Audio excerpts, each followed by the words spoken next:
So, ito na siya. Ito na ang itsura ng ating house structure. Nilagyan ko muna siya ng ganyan. Pero hindi pa yan tapos. Bala ko yan lagyan ng, ano doon? Parang fairy lights ba yun? Basta pailaw. And then, baka lagyan ko yung border ng gold and silver marker. Or, let's see. And then, bala kong lagyan ng tassel or pom-poms or lace para mag-soften lang yung ano itsura. So, yeah. So, tinatry nila kanina tong abutin. Tumutungtong sila dun sa couch. Tapos sabi ko, wag niyong abutin yan. Wala na akong panglagay.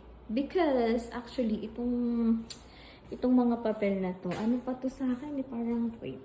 Parang month o, year 20, pakita ko lang sa inyo guys. Parang 2017 or 2018 ko pa siya nabili. Ayan siya. Ayan. So, this was from Okinawa, Japan. See? Yung nagtrabaho ako doon. So, iya. Matagal na. Wala na lang sa akin yung resibo nito kasi sa Daiso ko to binili. So, Daiso nga ba? Yeah. So, ito yung mga kasamahan yan. Tapos, ito yung isa. So, yeah. Akalain mo after, ilan yun? Sabihin natin 2018. 19, 20, 21, 22, 23, 24, 25, 26. Almost 8 years bago ko nagamit. Buti hindi ko tinapon.